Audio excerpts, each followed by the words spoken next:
오늘 봉독한 요한복음 14장 16절부터 마지막 31절까지 말씀 중심에서 성령님의 역사라는 제목으로 하나님 말씀 증거하겠습니다. 지난 시간에 우리 예수님께서 근심하지 말아라 라는 말씀을 제자들에게 주셨습니다. 우리 예수님께서 길과 진리와 생명이 되시기 때문에, 참 생명의 길이 되시기 때문에 아무런 염려, 근심, 걱정하지 말고 아버지를 사랑하면서 하나님의 말씀을 순종하면서 그렇게 주의 이름으로 기도하면서 하나님을 말씀 순종함으로 사랑하라 라고 권면하셨습니다. 지난 시간에 14장 후반부를 조금 못해가지고요.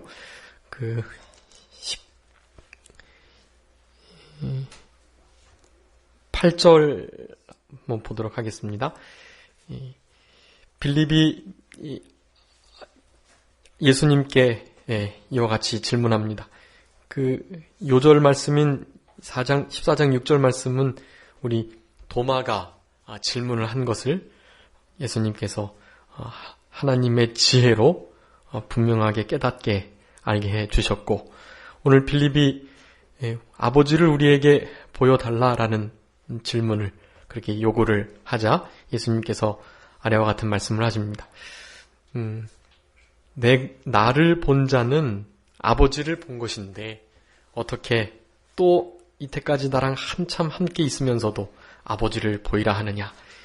요한복음 1장에 보면 우리 예수님께서는 하나님의 계시이시다라는 말씀을 하시면서 18절에 본래 하나님을 본 사람이 없으되 아버지 품속에 있는 독생하신 하나님이 나타나셨다.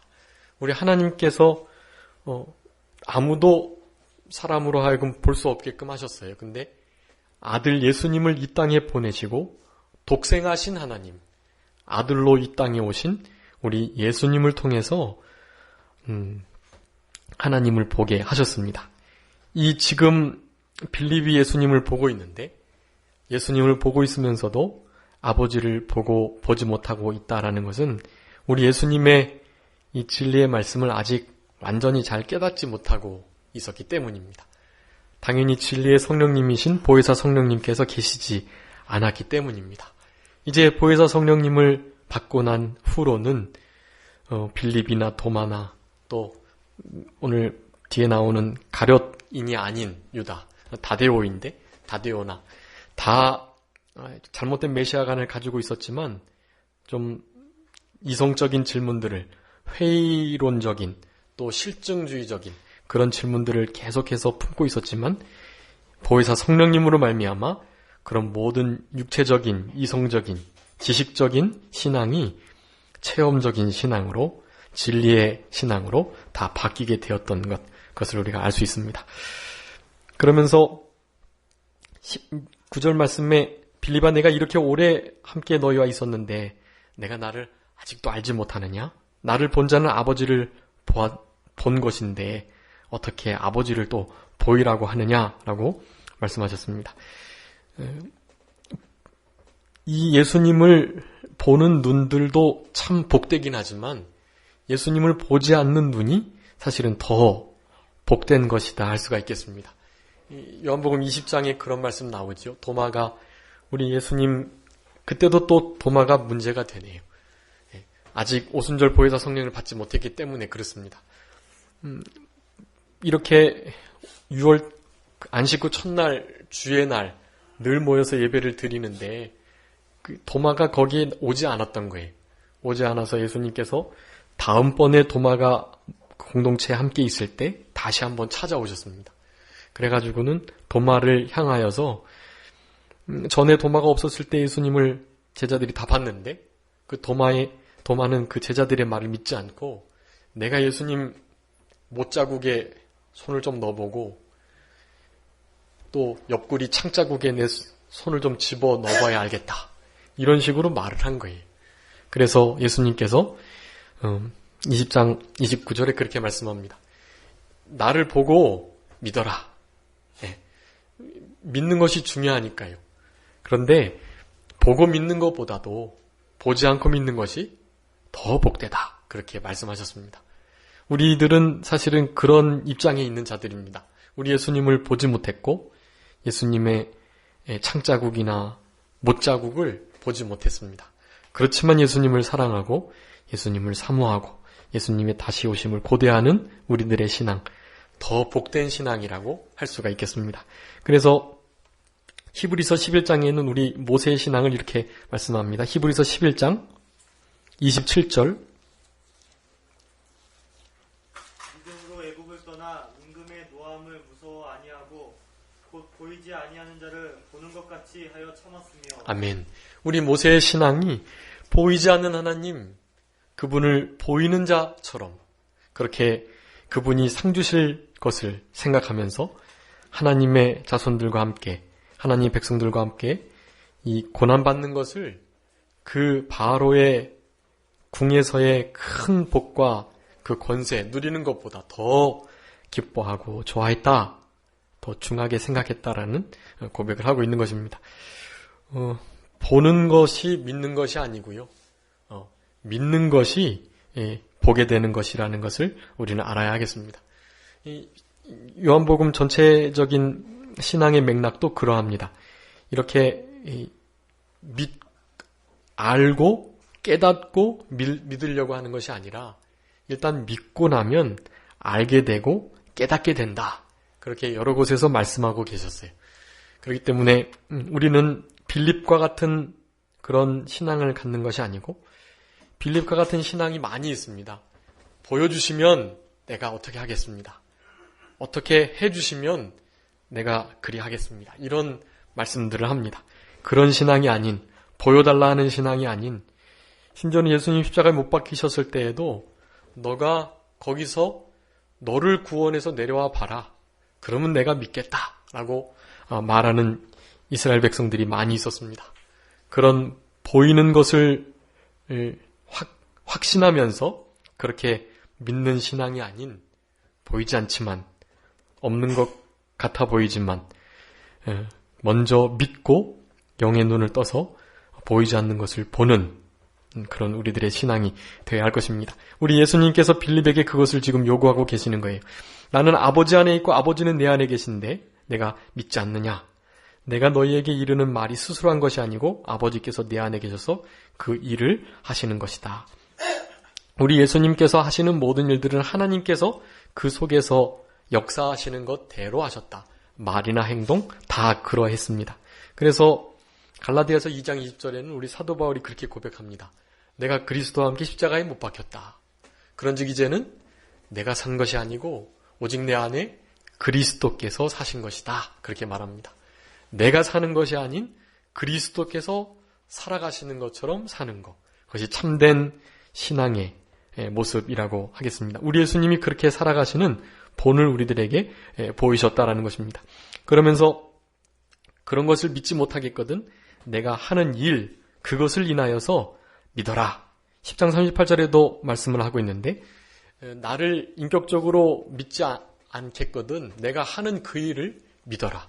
그러면 그것을 믿게 될 때 내가 하나님 안에, 하나님이 내 안에 있는 것을 너희들이 알게 되겠다라고 분명히 말씀하셨습니다. 그렇게 말씀하시면서 12절에 보면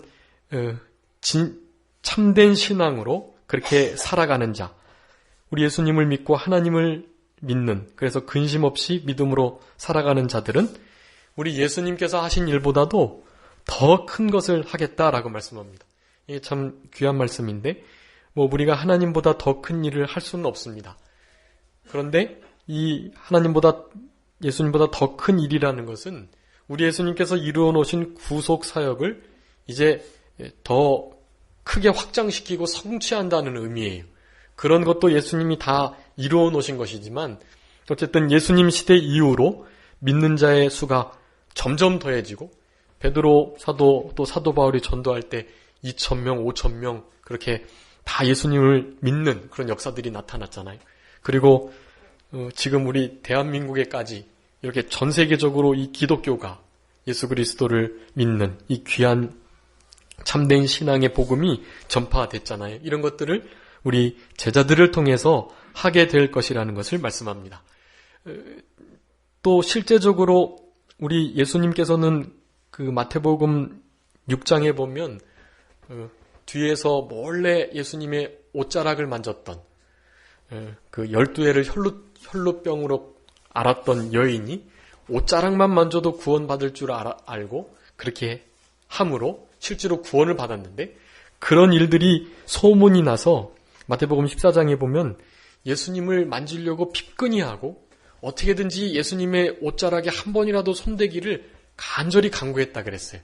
그래서 예수님의 옷자락에 손을 대는 자들은 다 나음을 입었다, 그렇게 말씀하거든요.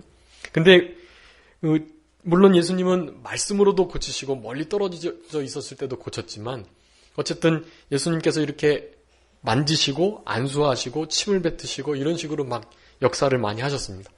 근데 이 사도행전에 보면 우리 제자들이, 특별히 사도행전 5장에서는 베드로의 그림자만 덮여도 병든 자들이 낫는 역사가 있었습니다.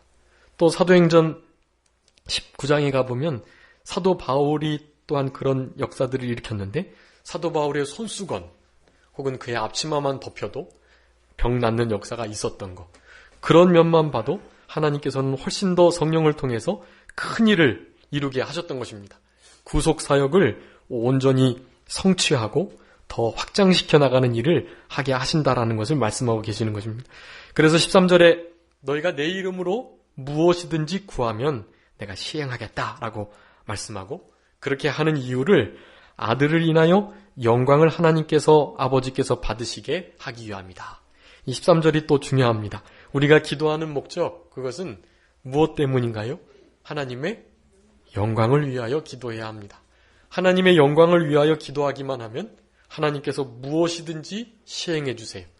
그런데 시행되지 않을 때가 많은데 안 되는 이유는 무엇일까요? 하나님의 영광을 위하지 않고 내 영광, 내 욕심, 내 생각대로 하나님께 구했기 때문입니다. 내가 구하더라도 하나님의 뜻대로 이루어지이다, 그 기도를 꼭 하셔야 돼요. 그렇게 되면 내가 구한 것보다 더 좋은 것으로 하나님께서는 반드시 응답해 주시는 것입니다. 이렇게 내 이름으로 무엇이든지 구할 때 시행해 주시겠다는 우리 예수님의 이 큰 특권, 이 특권을 제자들이 지금은 잘 알 수 없었지만 나중에 보혜사 성령님을 받고 난 다음에는 그것이 무엇인지를 분명히 알게 되었던 것입니다.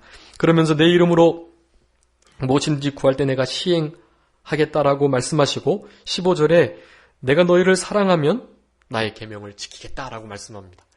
좀 뜬금없는 구절 같지만 이런 모든 일들, 즉 예수님께서 길이요 진리요 생명이 되시고 하나님을 믿고 예수님 믿음으로 근심이 없게 되는, 그래서 하나님 안에, 하나님이 주님 안에 계신 이런 것들을 확실히 믿으면서 보지 않고 믿는 복된 신앙으로 살아가는 이러한 믿음으로 행하겠다고 하는 자들에게 주님께서는 기도의 큰 특권을 주셨는데, 그런 모든 일들이 그렇게 이루어지게 되기 위해서는 그런 의미가 있어요.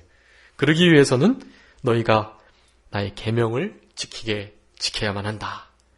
그렇게 될 때 계명 지킴으로 제자들이 우리 예수님을 사랑하고 예수님 안에 계신 하나님 또한 사랑하는 줄, 그렇게 사랑할 때 많은 이들이 예수님의 제자인 줄 알게 되는 역사가 있게 될 것이다 라는 것입니다. 이게 나의 계명이라는 것은 그 13장에서 말씀하셨던 그 새 계명입니다. 13장 34절에 너에게 새 계명을 주는데 서로 사랑해라. 내가 너희를 사랑한 것처럼 사랑하라 하신 그 말씀을 순종하고 지키는 자, 우리 예수님을 사랑하는 것이고, 위와 같은 큰 특권을 누리면서 근심하지 않고 믿음으로 살 수 있다라는 것을 말씀합니다. 이제 그러면서 이제 오늘 본문 16절부터 보혜사 성령님에 대한 말씀을 예수님께서 분명히 하시기 시작하십니다. 1절부터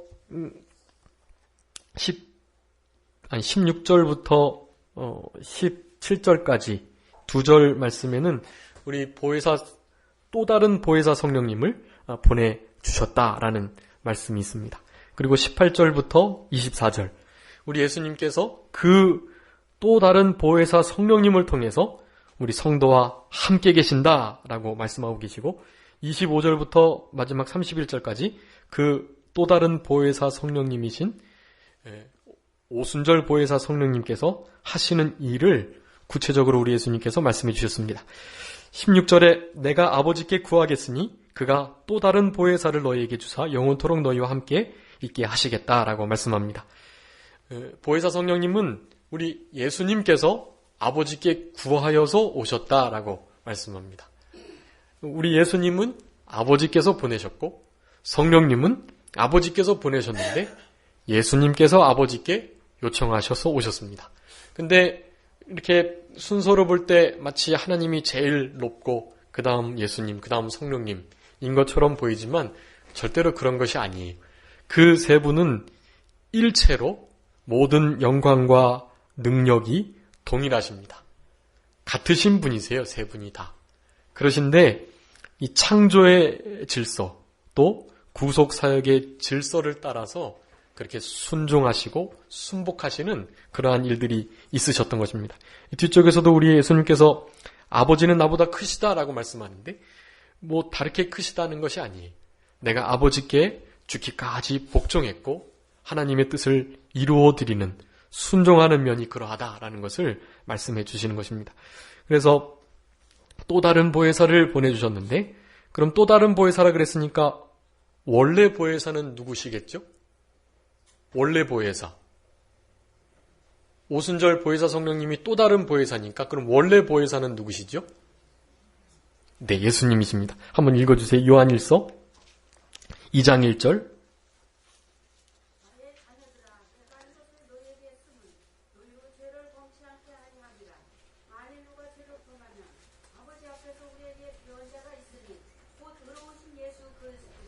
아멘. 거기 대언자라고 나와 있는데 그 대언자가 그 원문에 보면 오늘 본문의 그 보혜사와 똑같은 단어예요. 사실은 보혜사가 있으니 곧 의로우신 예수 그리스도시다 라고 말씀합니다. 예수 그리스도께서 바로 보혜사, 처음 보혜사이십니다. 그리고 또 다른 보혜사가 바로 오늘 본문의 성령님, 오순절 보혜사 제3위 하나님이신 성령님이시다라는 것을 우리가 알아야 되겠습니다. 그래서 우리 예수님께서는 이제 처음 보혜사로 이 땅에 잠깐 30여 년간 계시다가 이제 하늘에 올라가셨는데 어디 계시죠? 하나님 보좌? 네, 우편에 앉아 계십니다. 하나님 보좌 우편에 앉아 계셔서 뭐 하실까요? 우리를 위해서 간구하십니다. 로마서 8장 26절. 로마서 8장 34절 읽어주세요. 34절. 누가 정죄하리요 죽으실 뿐 아니라 다시 살아나신 이는 그리스도 예수시니 그는 하나님 우편에 계신 자요 우리를 위하여 간구하시는 자신이라. 아멘. 우리 예수님께서 하나님 보좌 우편에 앉아 계셔서 우리를 위해서 지금 간구해주고 대언해주고 중보해주고 계신다라고 말씀합니다. 그러면 우리 심령 가운데 우리 또 다른 보혜사가 역시 우리와 예수님처럼 지금도 중보해주고 계시는 거죠. 그게 로마서 8장 26절입니다. 로마서 8장 26절 한번 읽어주세요.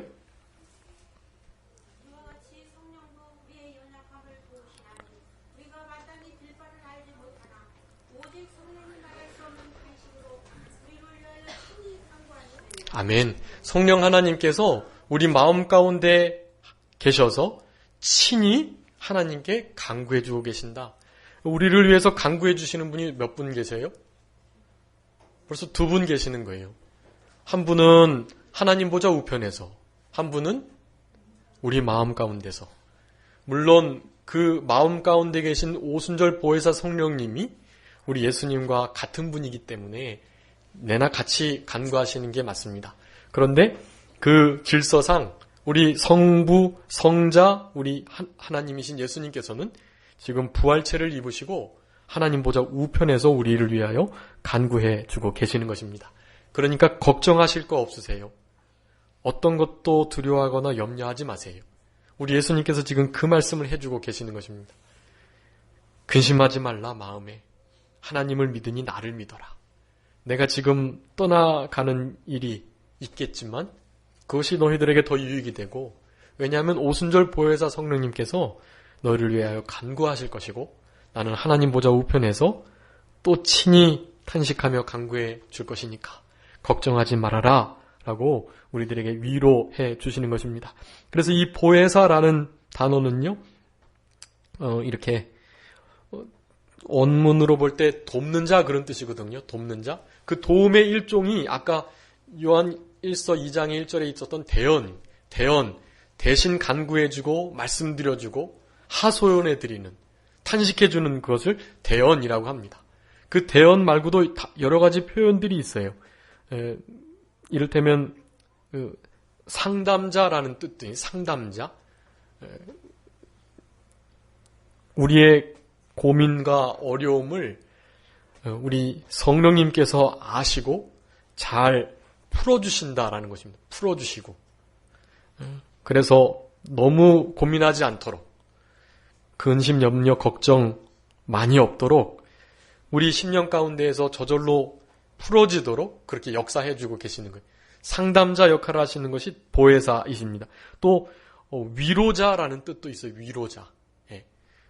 사람이 위로하고 또 시간이 가서 위로가 되고 그런 것 같지만 우리 믿는 사람들은 그렇게 하시면 안 돼요.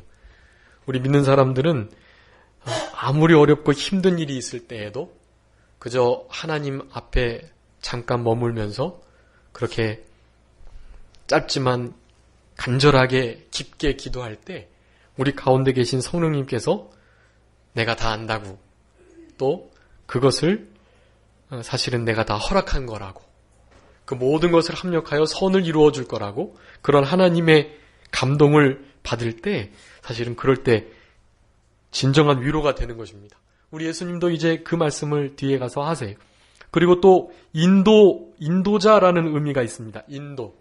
우리가 갈 바를 알지 못하지만 그분께서 우리의 앞길을 진리의 말씀으로, 우리의 양심으로, 또 여러 가지 섭리로 우리를 친히 인도해 주시는, 다 우리 성령님이십니다. 또 보호자라는 뜻이 있어요. 보호자. 대신 싸워주시는 분이십니다. 예. 수호천사를 보내서 우리를 보호해 주시지만 친히 성령님께서 내주해 주셔서 우리를 든든히 보호해 주세요. 진리의 말씀으로, 성령의 검으로 그렇게 우리를 도와주시는 분, 바로 보혜사이시라는 것입니다. 그 보혜사를 우리 예수님께서 하나님께 구하여서 영원토록 함께 있게 하시겠다. 여기 16절에는 여기 함께 있다라는 것은 옆에 같이 그런 의미고요. 원문에 보면 17절에는 더 깊은 말씀을 합니다. 저는 진리의 영이라 세상은 능히 저를 받지 못하나니 이는 저를 보지도 못하고 알지도 못함이라. 그러나 너희는 저를 아나니 저는 너희와 함께 거하시며 또 너희 속에 계시겠다. 여기가 함께가 우리가 흔히 말하는 그 같이라는 의미예요. 함께. 특별히 인격적인 내주를 의미합니다. 인격적 내주. 예. 그리고 뒤에 너희 속에 있겠습니다.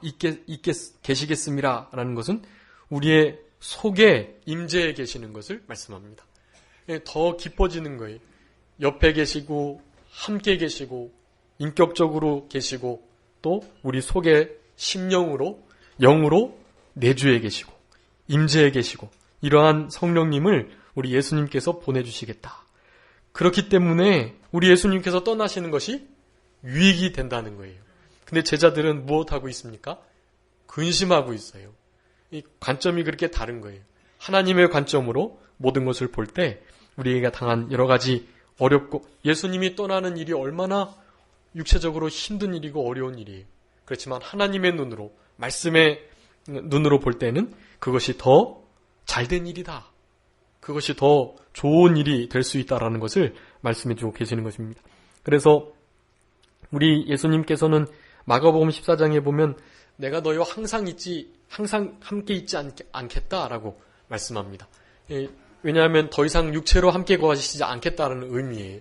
그렇지만 오늘 본문에는 또 영원토록 함께 계시겠다고 그랬는데 보혜사 성령님과 같이 해서 우리 예수님께서도 함께 계시겠다. 마태복음 28장의 20절에 내가 너희와 항상 함께 있겠다라고 하셨던 말씀도 보혜사 성령님과 하나이신 우리 예수님께서 같이 해주신다라는 의미인 것입니다. 이런 말씀들을 봐도 우리 예수님이 하나님이시고 또 성령님도 우리 예수님이신 것, 성령님 또한 하나님이신 것, 성삼위일체의 교리가 너무나 분명하게 드러나 있습니다. 그래서 요한일서에 보면 우리 성령님이 진리이시다 그렇게 말해요. 오늘 14장 6절에 누가 진리라 그랬죠? 예수님께서 진리라 그러셨죠? 예수님도 진리이시고 성령님도 진리이시고 진리의 아버지이신 진리의 말씀을 가지고 계신 우리 하나님도 진리이시고, 그러니까 그런 것만 봐도 우리 성부, 성자, 성령 하나님은 다 같은 한 하나님이시다라는 것. 18절에 내가 너희를 고아와 같이 버려두지 않고 내게로 오겠다라고 말씀합니다. 이 18절 말씀이 우리 제자들에게 얼마나 큰 힘이 됐을 줄 압니다.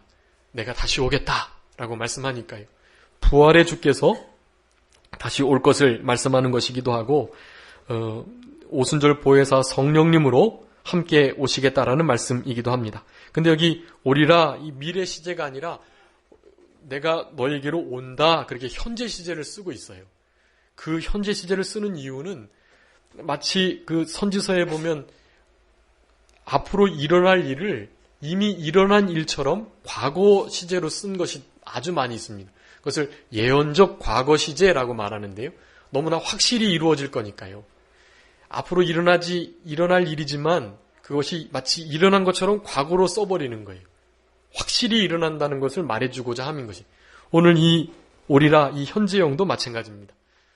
좀 있다가 그 일이 이루어질 일이지만 이미 그 일이 이루어진 것처럼 그렇게 현재 시제로 사용하셔가지고 우리 제자들을 예수님께서 안심시켜주고 계시는 것입니다. 19절에 조금 있으면 세상은 다시 나를 보지 못할 터이로되 너희는 나를 보리니 이는 내가 살았고 너희도 살겠습니다. 조금 있으면이라는 것은 우리 예수님께서 십자가에 못 박혀 죽으시고 그 말이에요. 예수님께서 죽으시고 난 다음에는 세상은 예수님을 다시 보지 못하게 될 것입니다. 그렇지만 제자들은 다시 볼 거예요. 영의 눈으로, 속사람으로, 중생한 영으로 보혜사 성령님과 함께 오시는 우리 예수님을 보고 만나겠다라는 말씀인 것입니다.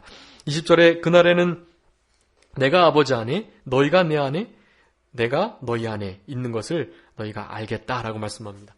이 20절 말씀이 또 중요한 말씀인데 하나님께서 예수님 안에, 예수님이 하나님 안에, 근데 그 예수님 안에 또 우리가 있고 우리 안에 또 예수님이 계신 거예요. 그러니까 예수님이 하나님 안에 계시기 때문에 예수님 안에 있는 우리도 하나님 안에 있는 것입니다. 그러니까 뒤에 예수님을 사랑하는 자는 거처를 함께 해주시겠다 그랬는데 지금 이러한 생활을 해야 합니다. 예수님께서 하나님 안에, 하나님이 예수님 안에, 나는 예수님 안에, 예수님은 내 안에, 그러니까 나도 하나님 안에, 하나님께서는 내 안에, 이런 참된 친교 교제의 삶을, 그것을 영교라고 하는데 그 영교의 삶을 살아가야 할 것을 말씀해 주고 계시는 것입니다. 성도님들, 이것이 우리 믿는 이들의 최고의 복이에요. 그분과 함께 그분 안에 살아가는 것. 이제 천국에 가서 이루어질 일입니다. 지금은 우리 안에는 주님이 늘 계세요. 떠나지 않고 항상 계셔요. 하나님이, 성령님이, 우리 주님께서. 근데 내가 자꾸만 주님 밖으로 나가는 것입니다. 세상으로, 내 욕심을 따라 그렇게 하나님의 영적 교제의 자리를 떠나는 우리들이 있는 것입니다. 이제 천국에 가면 그런 일이 없어요. 오늘 본문의 20절에 말씀했던 이 일이 완전히 온전하게 이루어질 것입니다. 그때는 누구나 그렇게 돼요. 그러니까 그런 특권을 지금 누릴 수도 있고 누릴 수도 없는 상태에서 누려야만 그것이 진짜 참된 영교라고 할 수가 있겠습니다. 지금 늘 주님을 떠나지 않고 주님의 말씀 안에, 주님이 내 안에 거하시는 것을 의식하면서 그렇게 살아가는 우리들이 되었으면 좋겠습니다. 그렇게 살아가기 위해서는 나의 계명을 가지고 지켜야 그렇게 될 것이다 라고 말씀합니다. 계명을 가지고 지키는 자, 사랑하는 자라 그랬죠. 15절에도 그랬고 23절에도 그 말씀이 있습니다. 23절에도 사람이 나를 사랑하면 내 말을 지키겠다. 여러분, 보이지 않는 하나님을 사랑하는 다른 방법이 없습니다. 그의 남기신 계명의 말씀. 여기 계명은 말씀 하나하나를 가리키고 예수님께서 내 말이라고 한 것은 복음 전체를 가리키는 것입니다. 복음 전체에 드러난 하나님의 뜻을 잘 순종해라. 그것이 하나님을, 예수님을, 성령님을 사랑하는 길이다. 그럴 때 성삼위 하나님께서 함께 거해 주시는 이 영교의 귀한 복을 우리들에게 내려주시겠다라고 말씀하는 것입니다. 그런데 그런 말을 듣고 우리 가룟 아닌 유다가 야고보의 아들 유다인데 다데오라고 불리는 입니다. 다데오는 아시죠? 네, 이 유다가 그 다데오예요. 다데오가 주님께 이렇게 여쭙습니다. 우리에게 자기를 나타내시는데 왜 세상에는 알리지 않고 그러십니까? 왜 세상 영광 받지 않냐는 거예요. 자기의 메시아관이 그런 거거든요. 세상에 예수님이 이렇게 위대한 분인 걸 아셔서 병도 고치고 죽은 자도 살리고 음식도 없어도 만들어내시고 불리시고 이러한 일들을 하기를 원하는 거예요. 그리고 결국에는 로마의 속국으로부터 이스라엘 나라를 건져주시기를 원하는 것입니다. 그러면 예수님을 따르던 12제자는 가장 높은 자리에 위치할 수 있고 그런 것을 바라는 거예요. 세상 영광 왜 받지 않으려 하십니까? 라는 물음을 물으신 것입니다. 근데 우리 예수님은 그런 것과는 전혀 관계없는 말씀을 하시는 것입니다. 계속 사랑에 대해서 말씀하시는 거예요. 사랑하는 것이 바로 우리 예수님이 떠날 때 근심하는 일을 명쾌하는 너무나 중요한 일이라는 것을 말씀하고 계시고 그렇게 될 때 참된 인생의 복을 누리게 된다. 우리가 저에게 와서 거처를 저와 함께 하겠다.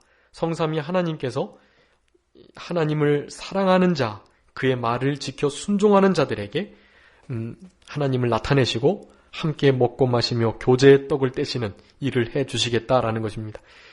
이 말들 가운데 가장 중요한 말은 아까 요한복음 13장 34절에 있었던 서로 사랑하라는 계명입니다. 형제들끼리 우선 먼저 사랑해야 보이지 않는 하나님도 사랑할 수 있는 거예요. 그래서 하나님을 마음과 뜻과 지혜와 목숨과 힘을 성품을 다해서 그렇게 사랑하고 내 이웃을 내 몸과 같이 그리고 예수님께서 우리 제자들을 사랑하신 것처럼 그렇게 사랑하라는 말씀을 하고 계시는 것입니다. 세상 영광 구하려 하지 말고 다른 메시아관 갖지 말고 그렇게 서로 사랑하라는 계명을 지키며 복음에 전진해라 라는 말씀을 하시는 것입니다. 24절에 나를 사랑하지 아니하는 자는 내 말을 지키지 아니하나니 너희의 듣는 말은 내 말이 아니고 나를 보내신 아버지의 말씀입니다. 아버지의 말씀이 신령한 영의 말씀이기 때문에 그 말씀을 예수님이 하시니 그 말을 예수님을 사랑하지 않는 자들은 결코 듣고 깨달을 수도 없고 순종하지도 않는다라는 말씀입니다. 그래서 이제 25절부터 31절까지 오순절 보혜사 성령님을 약속하시고 성령님께서 하시는 일들을 말씀하는데 이것도 시간이 많이 지나서 다음 시간에 했으면 좋겠고 우리 보혜사 처음 말씀드렸던 돕는 자라는 것은 상담자, 위로자, 보호자, 대언자 그리고 인도자 그런 뜻들이 있다. 그런 보혜사 성령님을 우리에게 보내주시려고 예수님께서 십자가 구속을 이루시고 떠나셨던 것이다 라는 것. 그러면서 이 보혜사 성령님은 바로 우리 예수님께서 부탁하셔가지고 하나님께서 보내주신 것이다. 그 보혜사 성령님과 우리 예수님께서 같이 영원토록 함께 계실 것이다.